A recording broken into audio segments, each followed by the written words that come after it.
జాంబవంతుడు భారతదేశాన్ని జంబూద్వీపంగా పిలువబడిన వాళ్ళలో మూలి నివాసులు అంటారు మమ్మల్ని. జంబూద్వీపంలో మొట్టమొదటిసారిగా మానవ రూపం అంటే ముక్కోటి దేవతలకు మూల పురుషుడు ఆది జాంబవంతుడు మాదిగ జాతి.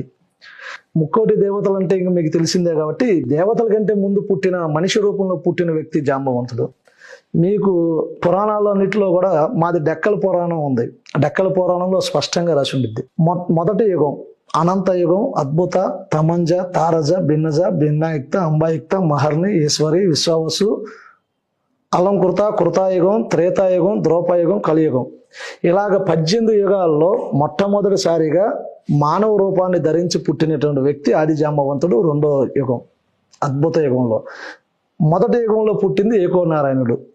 ఏకోనారాయణుడు రూపం లేనటువంటి ఆకారంలో పుట్టి శంకుబోధంగా శంకులో నుంచి నీటి బిందువు రూపంలో పుట్టిన వ్యక్తి, మనిషిగా పుట్టిన వ్యక్తి జాంబవంతుడు. మూడో యుగంలో ఆది పరాశక్తి పుట్టింది.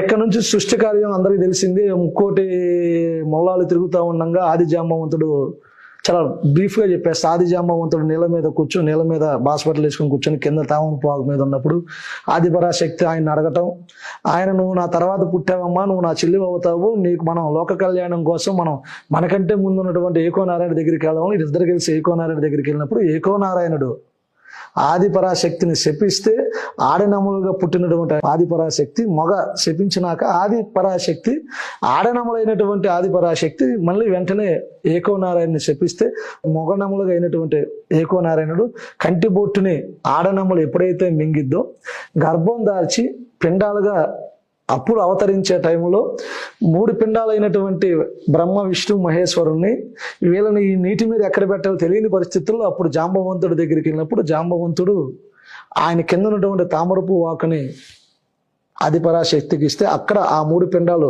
దాని మీద పెట్టడం జరిగింది. వాళ్ళే బ్రహ్మ, విష్ణు, మహేశ్వరుగా ముగ్గురు అవటం. అక్కడ నుంచి హిస్టరీ మొత్తం మీకు తెలిసిందే.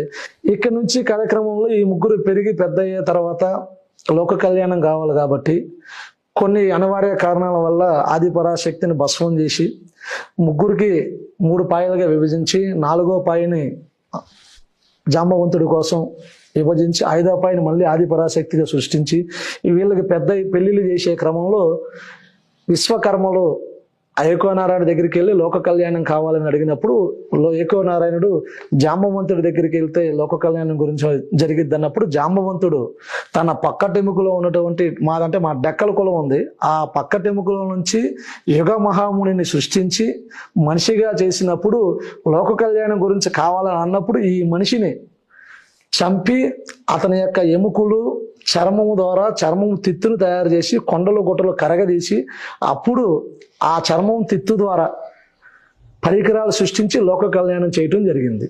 ఈ లోక కళ్యాణం చేసినాక ఆది జాంబవంతుడికి మాతాంగి మహర్షి పుడతాడు. మాతాంగి మహర్షికి అరుంధతమ్మ పుట్టిద్ది. అరుంధతమ్మతో పాటు దాదాపు అనసూయమ్మ 7 ప్రతివర్తలందరూ కూడా మాతాంగి మహర్షి నుంచి పుడతారు. అటు నుంచి బ్రహ్మ నుంచి వశిష్ఠుడు పుడతారు. వశిష్ఠుడు మాదిగ జాతిలో సంతతికి సంబంధించినటువంటి వ్యక్తి మాతంగి మహర్షి కూతురు అరుంధతి మాత్రం పెళ్ళాడతారు. అంటే బ్రాహ్మణులకు సంబంధించిన వశిష్ఠుడు జాంబవంతుడు చర్మంతో తయారు చేశాడు కాబట్టి మొట్టమొదటిసారిగా పరికరాలు తయారు చేసిన జాంబవంతుడే. ఆ జాంబవంతుడు వారసుడు మాతంగి మహర్షి కూతురు అరుంధతి మాతని పెళ్ళాడని సద్బ్రాహ్మణుడు వశిష్ఠుడు బ్రాహ్మణుడైతే వీళ్ళిద్దరికి పుట్టిన బిడ్డలే శక్తికి పుట్టిన బిడ్డలు పరాచరు బిడ్డలు వ్యాసుడు, వీళ్ళకి పుట్టిన బిడ్డలు ధృతరాష్ట్రులు, పాండరాజులు, వీళ్ళకి పుట్టిన బిడ్డలు కౌరవులు, పాండవులు, మాదిగ జాతి రక్త బంధువులు. ఈ రోజు కమ్మారెడ్డి, కాపు, యలమ, బలిజ అని అగ్రవర్ణాలకు చెప్పుకుంటున్న ప్రతి హిందువులు కూడా తలెత్తి పైకి చూపించే నక్షత్రం మా అరుంధతమ్మ మాత నక్షత్రం. ఇది మాదిగల వృక్షం నుంచి వచ్చినటువంటి చరిత్రలో. ఇంత పెద్ద చరిత్ర ఉంది, ఇంత పెద్ద చరిత్ర దళితులుగా ఉంది. పురాణాల నుండి పురాణాలు, రామాయణం, ఇవన్నీ పురాణాలన్నీ నిజమైనప్పుడు డెక్కల పురాణం కూడా నిజమే కదా. జాంబవంతుడు రాముడు జాంబవంతుడు తాతతో పోల్చుకుంటారు కదా, మరి దానికి ముందు యుగాలు ఉన్నట్టే కదా. ఈ 18 యుగాల్లో ఉన్నటువంటి చరిత్రలు ఇవన్నీ. అంటే అన్నిటికంటే ముందు క్రీస్తు పూర్వం లేకుంటే క్రీస్తు పూర్వము, క్రీస్తు శాఖల కంటే కూడా ముందు ఉన్నటువంటి యుగం. మరి అంతే కదా. 14 యుగాలు